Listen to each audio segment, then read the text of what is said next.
எல்லாருக்கும் வணக்கம். இந்த வீடியோவில் சனிப்பெயர்ச்சி 2025 என்ன ஜோசியரை 2025 சனிப்பெயர்ச்சி ஆக போகிறதுக்கு இப்பயே சொல்கிறீங்களே நீங்கள் அப்படின்னு நினைக்கலாம். எதனால் நம்ம இவ்வளோ முன்கூட்டியாக சொல்கிறோம் அப்படின்னு பார்த்தீங்கன்னா, இந்த சனிப்பெயர்ச்சி அப்படின்னாலே எல்லாருக்குமே ஒரு பயம் அப்படிங்கிறது இருக்கும்.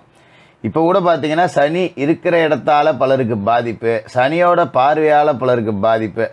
படாத பாடுபடுறேன் ஜோசியரை, உசுரை வச்சுருக்கிறதே ஏண்டான்னு இருக்குது, உசுரை தவிர வேறு எதுவுமே இல்லை, கடனாகி போச்சு, குடும்பத்தில் பிரச்சனை, நிதி பிரச்சனை, இப்படி சகல விதத்துலேயும் பிரச்சனை இருக்குது, பெரிய பாவம், நான் என்ன பண்ணேன், ஒரு பாவம் பண்ணல, இருக்கவே பிடிக்கல அப்படிங்கிற மனநிலையில் பலரை வாட்டி வாய்ச்சிக்கிட்டு இருக்கு.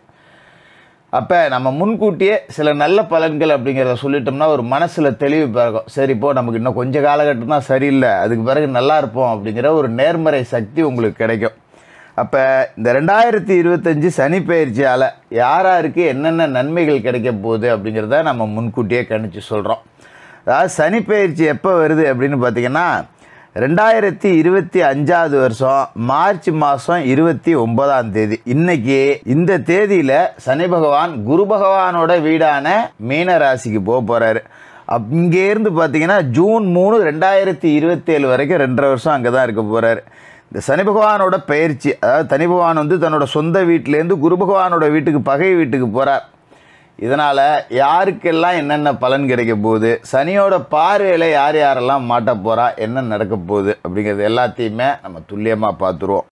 மீனராசி நேயர்களே, உங்களுக்கு இந்த 2025 வருடம் சனி பயிற்சி எப்படி இருக்குது அப்படின்னு பார்த்தோம்னா, ஏற்கனவே நீங்கள் 7.5 சனியோட ஆதிக்கத்தில் தான் இருக்கீங்க. 7.5 சனியில் விரய சனி அப்படிங்கிற ஒரு 2.5 வருஷம் முடிஞ்சிருச்சு. அடுத்து ஜென்ம சனிக்குள்ளே நீங்கள் வர போகிறீங்க. அதாவது விரய சனி காலகட்டத்தில் காசு பணம் அப்படிங்கிறது விரயமாக இருக்கும். அது நான் சொல்லி உங்களுக்கு தெரிய வேண்டியதில்லை. ஏற்கனவே விரயம் பண்ணிவிட்டு வெறும் ஆளாக தான் கொந்திருக்கீங்க. ஏடா இருந்த காசெல்லாம் போயிடுச்சு அப்படிங்கிற மாதிரி தான் இருக்கும். பேங்கில் ஒரு 10 ரூபா வச்சுருக்க முடியாது, பீரோவில் ஒரு 10 ரூபா வச்சுருக்க முடியாது, கடுவு டப்பா வரைக்கும் காலி பண்ணிட்டு தான் விட்டுருப்பார் சனி. இந்த விரய சனி முடிஞ்சு ஜென்ம சனி வர்றப்போ பார்த்தீங்கன்னா 10 ரூபா பணம் இருக்காது. மாதிரி வீட்டில் நகை நட்டு இருந்தால் கூட கொஞ்சம் அடவுக்கு போயிருக்கும். ஒன்றும் இல்லாமல் ஏதோ ஜீரோலேருந்து தான் வாழ்க்கையை தொடங்கணும் அப்படிங்கிற மாதிரி தான் இருக்கும். அதில் சனி பலம் சரியாக இருக்கிறவங்களுக்கு பார்த்திங்கன்னா கொஞ்சம் காசு பணத்தை முதலீட்டில் ஏதாவது இறக்கியிருப்பீங்க. சரி, இப்போது விரய சனி காலகட்டத்தில் காசு செலவாகுது, ஏதோ ஒரு இடம் ஒன்று வாங்குவோம், இல்லை வீடு ஒன்று கட்டுவோம், இல்லை ஏதோ பிள்ளைகளுக்கு கல்யாணம் பண்ணி வச்சுருவோம், அப்படியும் இல்லை அப்படின்னாக்கா ஒரு காரு வண்டி கிண்டி வாங்கி வைப்போம் அப்படின்னு இப்படி முதலீடு போட்டிருப்பீங்க. ஆனால் நகையாக வாங்கினா இருக்காது, அது கண்டிப்பாக அடவுக்கு தான் போய்டும். காசாக வச்சுருந்தா 10 ரூபா கூட இருக்காது, எங்கேயாவது ஆஸ்பத்திரிக்கு போய்டும். ஆக மொத்தம் காசு பணம் அப்படிங்கிறது கையில் இல்லாமல் வெறும் ஆளாக தான் உட்காந்துக்கிட்டு ஜென்ம சனிக்குள்ளே வரணும். அப்படி இருக்கிற சூழலில் இப்போ ஜென்ம சனி என்ன செய்ய போகுது, ராசிக்குள்ளேயே சனி வரார். ஏற்கனவே ராசிக்குள்ளே ராகு இருக்கார், இப்போ சனியை வராரா, கிழிஞ்சது ஜோசியரை அப்படின்னு தான் நினைப்பீங்க. ஆனால் ஜென்ம சனி அப்படிங்கிறது தான் 7.5 சனி காலகட்டத்திலே கொடுமையான ஒன்று, அதில் மாற்று கருத்துலாம் கிடையாது. ரெண்டாவது, உங்கள் ராசி அதிபதி குரு பகவானுக்கு சனி பகை கிரகம். இப்போ பகை வீட்டுக்குள்ளே சனி வரார் அப்படின்னாக்கா கொஞ்சம் ஆட்டி தான் வைப்பார், அதில் எந்த மாற்றமும் இல்லை. ஆகா ஓஹோன்னு புகழ்ந்துக்கிட்டு முக அலங்காரத்துக்காக அப்படியே நீங்கள் கோட்டையில் கொடி கட்டி வாழ போகிறீங்கன்னு சொல்லி பிரயோஜனம் கிடையாது. இருந்தாலும் இந்த சனி ஜென்ம ராசியில் இருக்கிறப்ப சில நல்லதையும் செய்யும், அதையும் நாம் சொல்லி ஆகணும். ஆனால் போதாத காலம் என்ன அப்படின்னு பார்த்தீங்கன்னா, இந்த 7.5 சனி ஜென்மத்துக்குள்ளே வரும்போது பார்த்தீங்கன்னா ராசி அதிபதி குருவும் பார்த்தீங்கன்னா உங்களோட ராசிக்கு 4வது வீட்டுக்கு பயிற்சி ஆகிவிடுவார். அர்த்தாஷ்டம குரு இப்போ 3ல் இருக்காரு, ஒரு 4க்கு போவார். 3ல் இருந்தும் ஒரு பிரயோஜனமும் இல்லை, 4ல் போயும் ஒரு பிரயோஜனமும் இல்லை.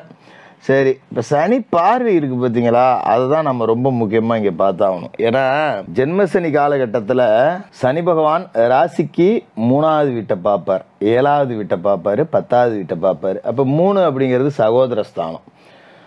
சனி அந்த இடத்த பார்க்குறாரு அப்படின்னா சகோதர வர்க்கத்தில் கொஞ்சம் பிரிவு, சகோதரர்களால் சண்டை சச்சரவு, இந்த மாதிரியான வேலைகள் அப்படிங்கிறதுலாம் நடக்கும். அதில் நாம் ரொம்ப கவனமாக இருந்துக்கணும். அப்போ இந்த சொத்து பிரிக்கிறது போகிறது, பூர்வீக சொத்தை பாகம் போட்டுக்கிறது, இந்த வேலை ஏதாவது பெண்டிங் இருந்ததுன்னா இந்த 7.5 சனி ஆரம்பிக்கிறதுக்கு முன்னாடியே செஞ்சுக்கிங்க, அதான் நல்லது. இல்லைன்னா அப்புறம் ஒரு 2.5 வருஷத்துக்கு நம்ம எட்டி பார்க்கக்கூடாது. ஏன்னா 3ல் சனி பார்வை விழுந்திருக்கு அப்படிங்கும்போது சகோதர ஸ்தானத்தை சனி பார்க்குறாரு. அது பார்வைங்கிறது சாதாரண பார்வை கிடையாது, அது ஒரு வஜ்ர பார்வை, அண்ணன் தம்பி உள்ள சண்டையில் விட்டுரும். அதனால் கொஞ்சம் பாகம் வெட்டுறது போகிறது வர்றது எதாவது இருந்ததுன்னா இப்பயே செஞ்சுக்கிங்க. அதேமாதிரி சகோதர வர்க்கத்துக்குள்ளே கொடுக்கல் வாங்கல், கடன் கொடுக்கறது வாங்கிறது, இதெல்லாம் வேண்டாம். குடும்பமான வரைக்கும் பங்காளிகள் வகையிலே எதுவும் வச்சுக்காமல் இருக்கிறது அப்படிங்கிறது தான் நல்லது.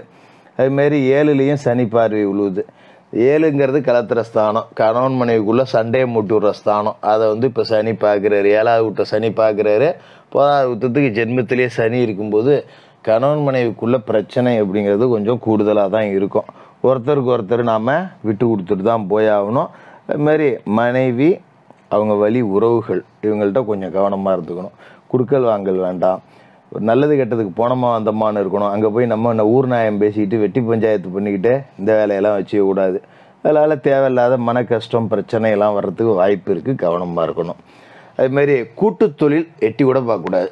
7ஆம் இடத்துல சனிப்பார்வை விழுவுதுன்னா கூட்டாளிகள் வகையில் நமக்கு தொந்தரவு வரும். கூட்டு தொழில் செய்கிற மாதிரி இருந்ததுன்னா முன்கூட்டியே கொஞ்சம் ஒப்பந்தங்கள்லாம் புதுப்பிச்சு வச்சுக்கிங்க. ஏதோ ஒரு ஒப்பந்தம் போடாமல் சும்மா பேச்சு வழக்கில் தொழில் பண்ணிகிட்டு இருக்கவங்க அதெல்லாம் இருக்கக்கூடாது.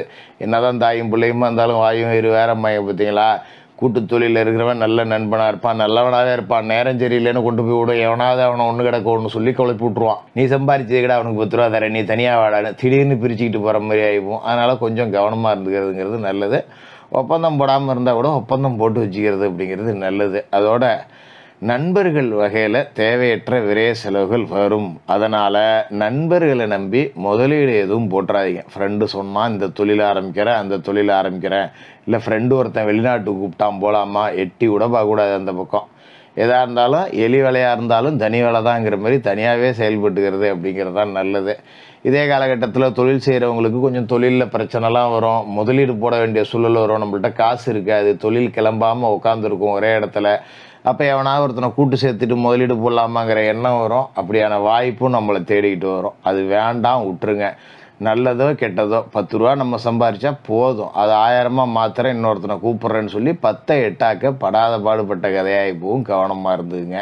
அதோட இந்த 10ஆம் இடத்துல குரு பார்வை விழுது அப்படின்னாலே தொழில் ஸ்தானம், அதையும் பார்த்துடுறாரு, கூட்டு தொழிலையும் பார்த்துடுறாரு, சொந்த தொழிலையும் பார்த்துடுறாரு. அப்போ கூடுமான வரைக்கும் தொழிலை வந்து நம்ம தான் அதிகபட்சமாக உழைச்சி முன்னுக்கு கொண்டு வரணும். தேவையில்லாத முதலீடுகளை கொண்டு போய் முடக்கக்கூடாது. அதுமாரி வேலைக்கு வச்சா இருக்க ஆளுங்கள்ட்ட நம்ம கவனமாக கனிவாக நடந்துக்கணும். நம்மக்கிட்ட தான் வேலை செய்கிறானேன்னு அவனை சல்லு புல்லுன்னு எரிஞ்சு விழுவுறது, அவனுக்கு தேவையான உதவிகளை செய்யாமல் இருக்கிறது, இதெல்லாம் செஞ்சால் சனி பார்த்துக்கிட்டு சும்மா இருக்க மாட்டார்.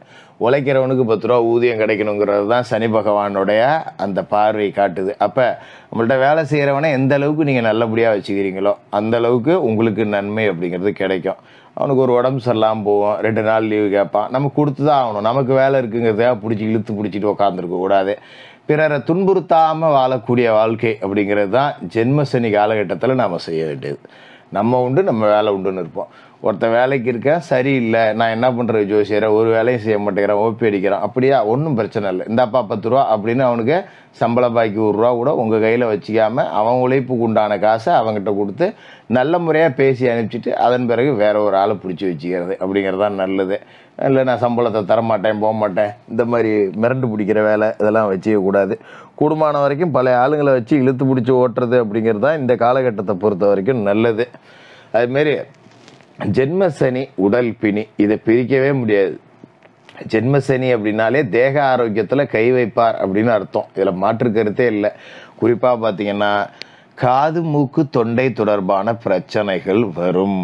அதனால் கொஞ்சம் கவனமாக இருந்துக்கணும். சும்மா நம்ம பாட்டுக்காக எங்கேயாவது போயிட்டுருப்போம், காதில் ஒரு பூச்சி பூந்துக்கும், அதை போட்டு குடச்சிக்கிட்டு அது ஒரு பிரச்சனையாகும். குறிப்பாக தொண்டையில் புண்ணு வரும், அல்சர் வரும், சாப்பிட முடியாது, சாப்பிட்ட சாப்பாடு ஜீரணமாகாது, உடம்புக்கு தேவையான சக்தி கிடைக்காது. நம்ம ஆளே கொஞ்சம் உடஞ்சாப்புல இருப்போம், பசிக்கவே பசிக்காது, வயிறு உப்புசமாக இருக்கும். பசிக்கிற நேரத்துக்கு போய் உக்காந்தோம்னா 2 இட்லிக்கு மேலே திங்க முடியாது, வயிறு ரொம்ப நாப்புல இருக்கும். இதுமாரி உடம்புக்கு தேவையான சக்தி கிடைக்காம எப்போ பார்த்தாலும் படுத்து தூங்கலாம் போலேயே தோணும். ஏன்னா சனிங்கிறவர் மந்த புத்தி உள்ளவர்.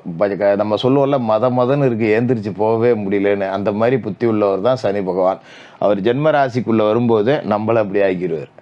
காலையில் ஏந்திரிச்சு முக்கியமான வேலைலாம் நிறையா இருக்கும்போ, ஆனால் காலையில் ஏந்திரிக்க முடியாது. சரி போடா நாளைக்கு பார்த்துக்குவோம் அப்படின்னு படுக்க தோணும். நியாயமாக பார்த்தீங்கன்னா சூரிய உதயத்துக்கு முன்னாடி 5 மணிக்கு ஏந்திரிச்சு வேலையை பார்க்க போகிறவங்க கூட 7 மணி வரைக்கும் தூங்குவான் இந்த ஜென்மசனி காலகட்டத்தில். அந்தளவுக்கு உடல் அசதி அப்படிங்கிறத கொடுக்கும். எப்போவுமே ஏதோ அடித்து போட்டா அப்படியே தான் இருக்கும் உடம்பு மதன்னு. அதுக்கு என்ன பண்ணணும் அப்படின்னா வேறு வழியே கிடையாது. சனிக்கிழமை எண்ணெய் தேய்ச்சி முழுகணும். அதுக்கு தான் இவ்வளோ வேலையும் சனி பகவான் செய்கிறாரு. சனிக்கிழமையில் எண்ணெய் தேய்ச்சி முழுகிட்டு காலையில் விநாயகர் வழிபாடு, அனுமன் வழிபாடு, பெருமாள் வழிபாடு, மாலை நேரத்தில் சனி பகவானுக்கு எள் தீபம் ஏற்றணும். முடிஞ்சவங்க எள் சாதத்தை நைவேத்தியமாக படைச்சி காக்கைக்கு அன்னம் விட்டுட்டு மாற்றுத்திறனாளிகளுக்கு அன்னதானம் பண்ணுங்க. கருப்பு நிற உடைகளை வாங்கி தானமாக கொடுக்கலாம். அச்சு வெல்லத்தை தானமாக கொடுக்கலாம். நல்லெண்ணெயை தானமாக கொடுக்கலாம். இதெல்லாம் சனிக்கிழமை. இதில் ஏதோ ஒன்று, எல்லாத்தையெல்லாம் கொடுத்துட முடியாது இல்லையா? இதில் ஏதோ ஒரு தானம் அப்படிங்கிறத சனிக்கிழமையில் கொடுத்துருவாங்க. எல்லா சனிக்கிழமையும் கொடுக்கணுன்னு கூட அவசியம் இல்லை. முடிஞ்சவங்க கொடுக்கலாம். முடியாதவங்க மாதத்தில் ஒரு நாள் ஒரு ஏழைப்பாறைக்கு, ஒரு மாற்றுத்திறனாளிக்கு ஒரு பொட்டலம் சோறு வாங்கி கொடுத்தா கூட போதும். அது ஒரு பெரிய பரிகாரம் தான். இதை செஞ்சீங்க, இந்த ஜென்மசனி காலகட்டத்திலேருந்து ஓரளவுக்கு மீண்டு வரக்கூடிய வாய்ப்பு அப்படிங்கிறத சனி பகவான் கொடுப்பாரு. மீனராசிக்காரர்களுக்கு வாழ்த்துக்கள்.